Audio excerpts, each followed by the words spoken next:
Hola, ¿qué tal estáis? Espero que muy bien. Bienvenidos a vuestro canal Espiritualidad Práctica. El estudio de hoy trata sobre el jinete del caballo blanco de Apocalipsis. Lo primero que he de aclarar es que el Apocalipsis no es una guerra mundial nuclear donde todo es destruido.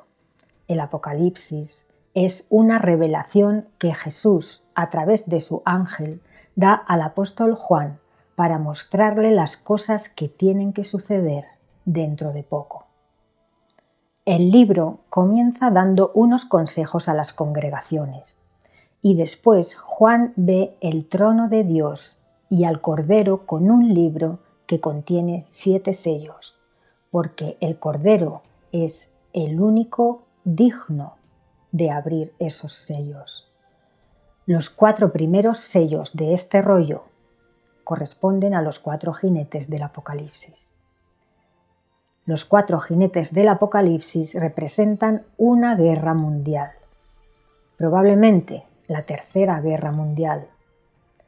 El jinete que Juan ve cuando el Cordero abre el primer sello va montado en un caballo blanco. Leamos el texto. Apocalipsis 6:2 dice: Y vi y miren un caballo blanco, y el que iba sentado sobre él tenía un arco, y le fue dada una corona, y salió venciendo y para completar su victoria. Vamos a analizar este versículo. Recordemos que los 4 jinetes van en bloque. Los 4 hacen referencia a una guerra global y representan eventos. No podemos separar al jinete del caballo blanco de los otros 3 y darle una interpretación fuera de contexto. El jinete del caballo blanco no representa ni a Cristo ni al anticristo, sino que representa la conquista, el expansionismo que lleva al conflicto y trae consigo la guerra, el hambre, la enfermedad, la pobreza y la muerte, representados por los otros 3 caballos que siguen al caballo blanco. Este jinete del caballo blanco representa la conquista, el ansia de poder, el expansionismo territorial, algo que estamos viendo hoy en nuestros días por parte de Rusia e Israel. ¿Por qué no es Cristo el jinete del caballo blanco? Primeramente, si interpretamos que el jinete del caballo blanco es Cristo, lo estamos sacando de contexto, lo estamos separando de los otros 3 caballos que nada tienen que ver con Cristo, sino con una guerra global. Segundo, la corona que le es dada al jinete del caballo blanco no es una diadema o corona de oro, como la que lleva Cristo, como la que llevaría un rey, sino que es una corona de laurel. Esa corona, que en griego se traduce Stéphanos, se refiere a una guirnalda como la que se coloca en la cabeza de los vencedores en los Juegos griegos o romanos, por ejemplo, en los Juegos Olímpicos. También lleva este jinete del caballo blanco un arco. El arco en las Escrituras es símbolo de guerra. Eso sí coincide con los otros 3 caballos, no podemos sacar eso de contexto. A Cristo jamás se le ha descrito con un arco en la mano, sino con una espada larga que sale de su boca. Tampoco son sus diademas de laurel, sino diademas de oro, porque Él es Rey de Reyes y Señor de Señores. Todo esto lo leeremos en el capítulo 19 de Apocalipsis para que veáis la diferencia entre los 2 jinetes. Por último, dice que sale venciendo y para completar su victoria. Cristo no ha dejado ninguna batalla, ninguna victoria a medias. Él peleará la batalla de Armagedón una vez para siempre. En cambio, vemos cómo los países que participaron en las 2 guerras mundiales salen una y otra vez a la batalla para completar su victoria, para expandir su territorio cada vez más allá. El color del caballo es blanco y es una visión en la tierra, representando el conquistador. un gobernante a la cabeza de su ejército que sale a la batalla para vencer, para expandir su territorio, montado en un caballo blanco. Hemos de tener en cuenta y saber diferenciar el tipo de visiones que ve Juan, porque Juan ve visiones en la tierra y visiones en el cielo. Los 4 jinetes del Apocalipsis son una visión para la tierra, representan una guerra mundial en la tierra. El símbolo del caballo blanco en la tierra no significa lo mismo que el símbolo del caballo blanco en el cielo, visto por Juan en el capítulo 19 de Apocalipsis, el caballo que monta Cristo. Un caballo blanco en el cielo representa pureza, nobleza. El que va montado en él también es puro y verdadero. De hecho, también le sigue a Cristo en el capítulo 19 de Apocalipsis un ejército de ángeles montados en caballos blancos también, y todos ellos van vestidos de lino fino, blanco y limpio, que representan sus actos justos, puros, fieles y verdaderos. Pero el caballo blanco visto en la tierra representa conquista y forma parte de un grupo de 4 caballos. Todos ellos representan un mismo evento, una guerra global.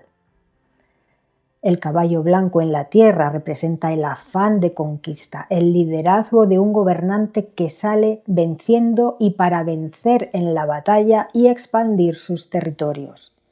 No se puede comparar el caballo blanco visto en la tierra con el caballo blanco visto en el cielo, no representan lo mismo. La descripción de los jinetes no tiene nada que ver una con la otra. Leamos las 2 descripciones para que veáis la diferencia de los símbolos que trae cada jinete. Leamos Apocalipsis 6:2. Dice: y vi y miren, un caballo blanco, que representa conquista, expansionismo, liderazgo de un gobernante en la tierra, porque esto es una visión para la tierra. Recordad que el número 4 también está relacionado con la tierra. Los 4 puntos cardinales, las 4 estaciones, los 4 elementos, fuego, tierra, aire y agua, incluso las 4 bases que componen el ADN de todo lo que tiene vida en la tierra. Plantas, animales, humanos, insectos, bacterias, hongos, arqueas. Todo lo que tiene vida posee 4 bases en su ADN: adenina, citosina, guanina y timina. Sigue diciendo el texto: y el que iba sentado sobre él, sobre el caballo blanco, tenía un arco. Esto representa la guerra en las Escrituras, y le fue dada una corona de laurel, que indica que vence en la batalla, que vence en un evento en el cual participan 2 contrincantes y uno de ellos es el vencedor. Dice: y salió venciendo y para completar su victoria. Completar la victoria hace referencia a el ansia de expansionismo, que no tiene fin. Siempre se ambiciona más y más territorio. Las naciones salen una y otra vez para hacer la guerra y completar sus victorias y expandir sus fronteras más allá, para tener cada vez más poder, más riquezas. Otros 3 caballos siguen a este caballo blanco que sale para vencer y completar su victoria. El caballo rojo es el que sigue al blanco, a la iniciativa de conquista, y deriva en guerra. Al jinete del caballo rojo se le da una espada para que se degollaran unos a otros y sea quitada la paz de la tierra. Detrás de la guerra viene el jinete del caballo negro, que trae hambre y pobreza. Y a este le sigue el jinete del caballo pálido verdoso, que representa la muerte. Muerte a espada, por hambre, por enfermedades, por bestias salvajes que bajan a las ciudades cuando éstas quedan desoladas y vacías. Así pues, los 4 jinetes del Apocalipsis representan la guerra y las consecuencias de esta, y también de la posguerra, siendo causado todo esto por el ansia expansionista de los gobernantes de las naciones de la tierra. En contraste con este jinete del caballo blanco en la tierra, está el caballo blanco que ve Juan en el cielo, en el capítulo 19 de Apocalipsis. Dice: «Y vi el cielo abierto, y miren, un caballo blanco». Dijimos que un caballo blanco en el cielo representa pureza, nobleza, fidelidad y verdad. Y el que iba sentado en él se llama Fiel y Verdadero. Juzga y se ocupa en guerrear con justicia. Sus ojos son una llama de fuego. Esto denota una mirada penetrante y poderosa. Indica que Cristo viene como juez para juzgar con justicia y gran poder. Y sobre su cabeza hay muchas diademas.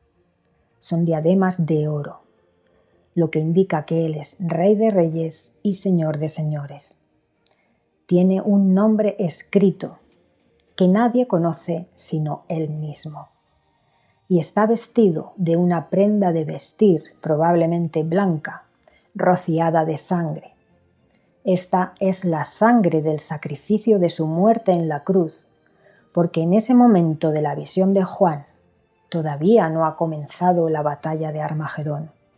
Esa sangre rociada en su ropa indica que es el Redentor de la humanidad, y el nombre con el que se le llama es la palabra de Dios, el Verbo de Dios.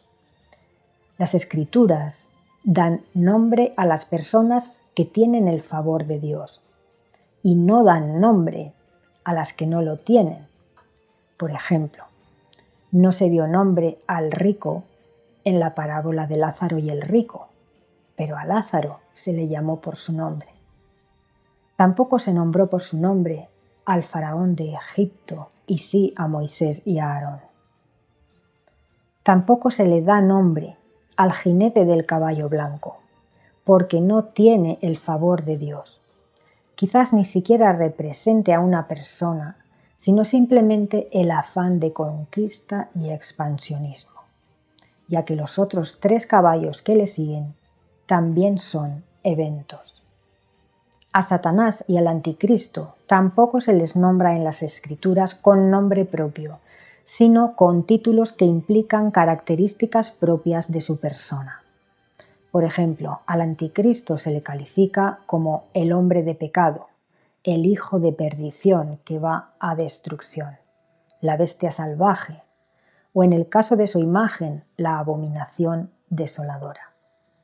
Son adjetivos que los definen. En el caso de Satanás, este nombre significa adversario. Lucifer significa brillante estrella de la mañana y era el nombre que se le dio antes de la caída, antes de la rebelión. También se le llama la serpiente original por haber utilizado una serpiente para hablar a Eva. Diablo significa calumniador o mentiroso, acusador o el que divide. Deriva del verbo griego diávalo, que significa acusar falsamente, arrojar en contra o difamar. También se le llama el gran dragón, quizás sea esa su forma actual. A ninguno de los 4 jinetes del Apocalipsis se le da un nombre propio. Aquí en el capítulo 19 sí se indica que Cristo tiene un nombre escrito sobre su manto y sobre su muslo, y este nombre es tan sagrado que nadie lo conoce sino Él mismo. Sigue diciendo el versículo 14. También los ejércitos que estaban en el cielo le seguían en caballos blancos y estaban vestidos de lino fino, blanco y limpio. Las vestiduras blancas en el cielo representan buenas obras y también pureza y justicia, fidelidad, nobleza. Versículo 15. Y de su boca sale una aguda espada larga, para que hiera con ella a las naciones. Como veis, no se le representa con un arco, que simboliza la guerra, sino con una espada larga que sale de su boca para juzgar y herir a las naciones. Y las pastoreará con vara de hierro, quiere decir que las quebrará como a vasos de barro. Este versículo muestra el poder y la autoridad que se le ha dado a este jinete montado en el caballo blanco que viene del cielo y que es Cristo. Su palabra actúa como una espada que hiere a las naciones. Esto mismo lo leemos en Apocalipsis 2, 26 y 27. Aquí Jesús dice a los cristianos de Tiatira: «Y al que venza y observe mis hechos hasta el fin, le daré autoridad sobre las naciones, y pastoreará a la gente con vara de hierro, de modo que sean hechos pedazos como vasos de barro, como lo he recibido de mi Padre». Él ha recibido esa autoridad de su Padre, el poder de hacer añicos a las naciones como a vasos de barro.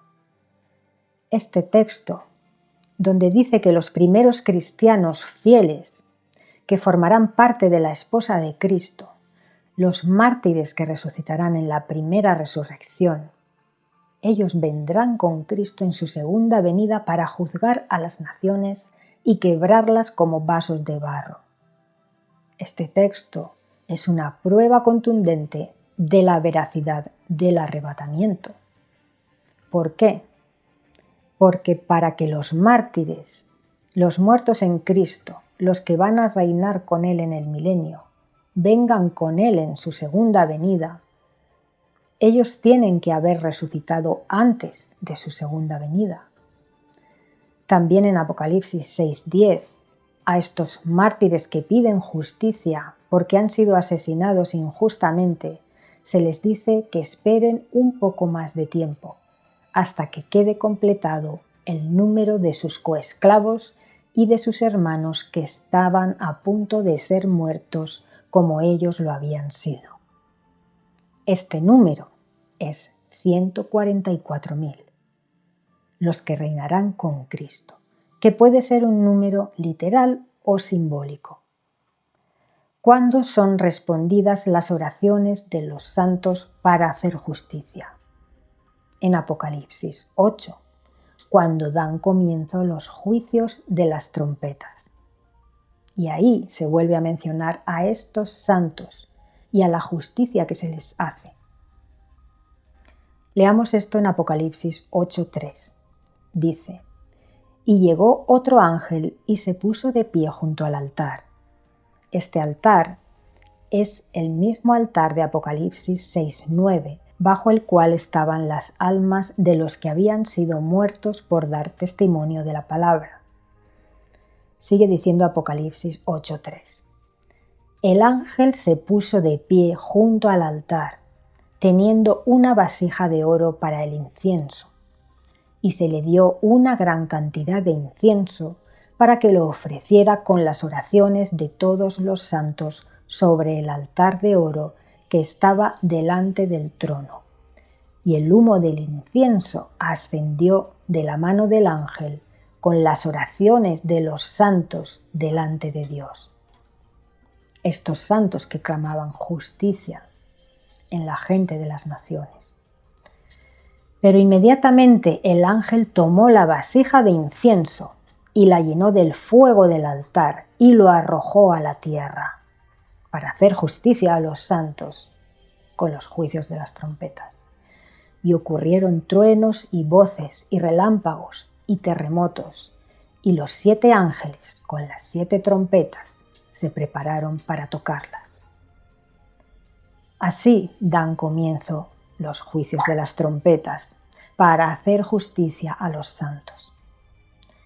Inmediatamente después de los juicios de las trompetas, al toque de la 7ª trompeta y junto a los 2 testigos de Apocalipsis 11, resucita el número ya completo de mártires en la primera resurrección. Como dice el apóstol Pablo en 1 Tesalonicenses 4, 16 y 17. Durante la parusía, durante la presencia del Señor en el aire, los muertos en Cristo resucitarán primero. Después nosotros, los que quedemos vivos, seremos arrebatados juntamente con ellos al encuentro del Señor en el aire. Y así siempre estaremos con el Señor. Estos son los que salen de la gran tribulación en Apocalipsis 7, los arrebatados, los que son sacados de la gran tribulación y llevados delante del trono de Dios. Ellos habrán estado en la tierra durante los juicios de las trompetas y habrán sido protegidos por Dios de estos juicios por el sello que se les puso en la frente en Apocalipsis 7. Este sello se pone en la frente a todos los siervos de Dios para que no les afecten los juicios de las trompetas, antes de que los ángeles que estaban de pie sobre los 4 ángulos de la tierra dejaran de retener a los 4 vientos y dar comienzo a estos juicios de las trompetas. Después de estos juicios y del arrebatamiento de los cristianos, en griego harpazo, acontecen los juicios de las copas. Después de estos juicios, Cristo, el jinete del caballo blanco, viene del cielo, no de la tierra, como el jinete del caballo blanco de Apocalipsis 6, que pertenece a una visión de Juan en la tierra.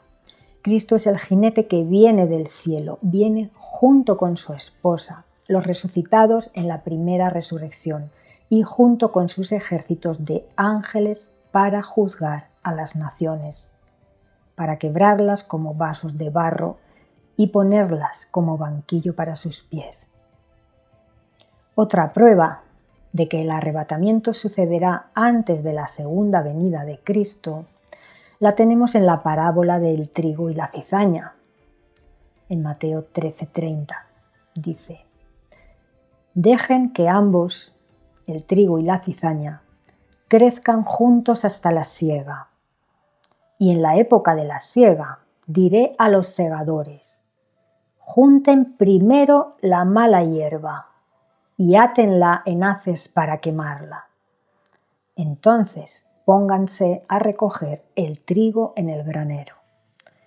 Fijaos que dice que cuando Cristo venga en su segunda venida, primero dirá a los segadores, a los ángeles, que recojan la cizaña, que la aten y la echen al fuego, y después, en segundo lugar, recojan el trigo. Y fijaos en un detalle. Durante la parusía, en el capítulo 14 de Apocalipsis, donde narra las 2 siegas, primeramente Jesús recoge el trigo en primer lugar y lo hace él mismo, en persona, en su presencia en las nubes, con voz de arcángel.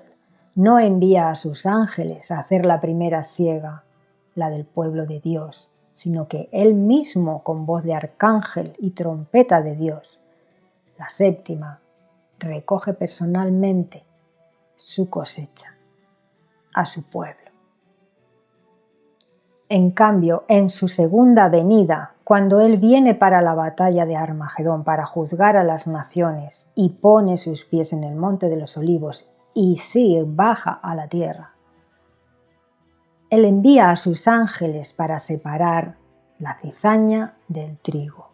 Ellos hacen el trabajo y recogen primero la cizaña y en segundo lugar el trigo. ¿Veis la diferencia? ¿Cuál es la prueba de que los cristianos estarán en la tierra todavía durante los juicios de las trompetas? En Apocalipsis 9, después del toque de la 5ª trompeta, la estrella que cayó del cielo, Satanás, abre el abismo y salen miríadas de demonios para dañar solo a los que no tuvieran el sello de Dios en la frente. Por lo tanto, durante la 5ª trompeta, todavía están en la tierra los que tienen el sello de Dios en la frente y también los que no lo tienen, ambos. Pero durante los juicios de las copas ya no aparecen en escena los que tienen el sello de Dios en la frente, sino solo los que no lo tienen. Esto podemos leerlo en Apocalipsis 16:2. Dice: y el primer ángel que derrama el primer tazón, la primera copa de la ira, se fue y derramó su tazón en la tierra. Y una úlcera perjudicial y maligna llegó a estar sobre los hombres que tenían la marca de la bestia salvaje y que adoraban a su imagen. Ya no dice que la úlcera maligna afecta solo a los que no lleven el sello de Dios en la frente, porque ya no están. Solo quedan los que tienen la marca de la bestia sobre la tierra. Diréis, entonces, ¿quiénes son las ovejas que separa Jesús de las cabras en su segunda venida? Son, como dice en Mateo 25, los que ayudaron a sus hermanos más pequeños, a los hermanos más pequeños de Jesús, durante su exilio en la huida del gran genocidio, de la gran tribulación, provocada por el anticristo, su imagen y el falso profeta. Estas ovejas son los que les dieron de comer, los que les dieron de beber, los que los vistieron durante ese periodo de gran tribulación. Estos se volvieron al camino que es Cristo después del arrebatamiento. Quizás también habrá gente que se vuelva al camino durante los juicios de las copas, pero serán los menos, porque las Escrituras no dicen que la gente se arrepintió en ese periodo, sino que no se arrepintieron de sus actos. Volvemos al capítulo 19 de Apocalipsis, a la descripción del jinete del caballo blanco que viene del cielo. Leamos el versículo 15. Dice: y pisa también el lagar del vino de la cólera de la ira de Dios, el Todopoderoso, y sobre su prenda de vestir exterior, aún sobre su muslo, tiene un nombre escrito: Rey de Reyes y Señor de Señores. El versículo 19 dice: y vi a la bestia salvaje y a los reyes de la tierra y a sus ejércitos reunidos para hacer la guerra contra el que iba sentado en el caballo y contra su ejército. Esta es la batalla de Armagedón. Y la bestia salvaje fue prendida, y junto con ella el falso profeta. Versículo 21. Pero los demás fueron muertos con la espada larga del que iba sentado en el caballo, la espada larga que salía de su boca. Y la abominación desoladora no fue prendida, no fue echada al lago de fuego, no fue muerta con la espada larga de su boca, no, porque no era humano, era una inteligencia artificial. Por supuesto, también será destruida. Satanás también en ese momento será encadenado por 1000 años. Como veis, el jinete del caballo blanco que proviene del cielo, Cristo, no tiene nada que ver con el jinete del caballo blanco sin nombre que proviene de la tierra. Pero tampoco es el jinete el anticristo. ¿Por qué? Porque el anticristo viene como pacificador. Viene después de esa guerra global, no como el que encabeza y provoca esa guerra, cosa que sí hace el jinete del caballo blanco que viene de la tierra. El anticristo viene después de la Tercera Guerra Mundial y viene como pacificador. El jinete del caballo blanco que viene de la tierra viene antes de la Tercera Guerra Global y como provocador de esa guerra. El anticristo quiere que el mundo lo vea como pacificador, al igual que Trump. ¿Os dais cuenta de que Trump se está esforzando porque el mundo lo vea como un pacificador? Porque es un prototipo del anticristo.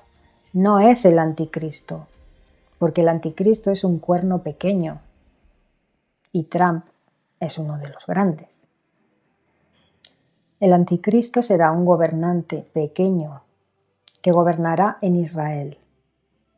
La Escritura dice en 2 Tesalonicenses 2:4 que este hijo de destrucción se alza a sí mismo sobre todo aquel a quien se llama Dios o es objeto de reverencia, de modo que se sienta en el templo de Dios y públicamente ostenta ser un Dios.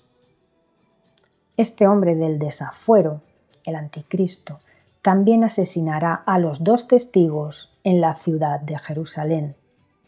Así pues, ha de ser un gobernante de Israel el que profanará el tercer templo de Jerusalén y colocará allí a la abominación desoladora de la que hablaba el profeta Daniel y decía: cuando veáis a la abominación que causa desolación puesta en el lugar donde no debe estar, donde no le corresponde, entonces huid, porque comienza la gran tribulación, la gran persecución. Se acrecienta esa persecución hasta el punto de que si no fueran acortados aquellos días, ningún alma se salvaría. Pero por causa de los escogidos, esos días serán acortados. La abominación desoladora es una imagen del anticristo, una copia de su imagen con su rostro, con su cuerpo, pero será una inteligencia artificial hecha para ser Dios y ser adorada. Y localizará en su base de datos y mandará matar a todo aquel que no la adore de alguna manera o no se ponga su marca. Todo el que no se ponga la marca de la bestia será considerado una amenaza para la sociedad, porque este dispositivo, la marca, está hecho para poder comprar y vender con seguridad, ya que cuando comencemos a usar ordenadores cuánticos, las claves de seguridad serán inservibles y los ciberataques serán continuos y devastadores. Así que esa marca será confeccionada para poder comprar y vender con seguridad, y todo el que la rechace será considerado un enemigo de la sociedad. Así pues, el anticristo gobernará desde Israel. Volviendo al jinete del caballo blanco que procede de la tierra, él es un gobernante que busca conquistar territorio, es un expansionista. Y Putin, cuya bandera luce un jinete montado en un caballo blanco, es quien mejor lo representa. Rusia participó en la Primera y en la Segunda Guerra Mundial, siendo uno de los vencedores en ambas guerras, y ahora sale para completar su victoria, conquistando primero Ucrania y después quizás otros países, que de ser países europeos nos llevaría a esa Tercera Guerra Mundial, representada por los 4 jinetes del Apocalipsis. Para Putin, el día 9 de mayo, el día de la victoria en la Segunda Guerra Mundial, es una celebración sagrada. Y ahora está saliendo para completar su victoria. Recientemente, estoy hablando de mayo de 2025, se ha convocado a Putin para una negociación para la paz duradera, cara a cara con Zelensky, pero Putin no ha acudido a la cita, porque él no quiere la paz. Le está yendo muy bien en la conquista de territorio ucraniano, porque sale venciendo y para completar su victoria. A lo más que ha accedido es a un intercambio de prisioneros que reutilizará para la guerra contra Ucrania. A ambos bandos les interesa que esos soldados estén activos en el frente, no que estén en prisión. Putin es un firme candidato a ser el jinete del caballo blanco que iniciará la Tercera Guerra Mundial. El jinete que encabeza a esa serie de 4 jinetes, dando inicio a una guerra global. Y solo después Después vendrá el anticristo como pacificador, como el salvador de la tierra de una catástrofe nuclear, como el salvador del mundo. Siendo ateo y en oposición a Dios, se le dará ese nombre blasfemo, Salvador del mundo. El título de Salvador del mundo solo corresponde a Jesús, el legítimo Redentor del mundo. A Él sea la gloria, la honra, la fuerza, el poder y el reino por los siglos de los siglos. Amén. Y hasta aquí el vídeo de hoy. Os espero en un próximo vídeo. Espero que os haya resultado de interés la información. Gracias por escuchar la palabra inspirada. Un abrazo.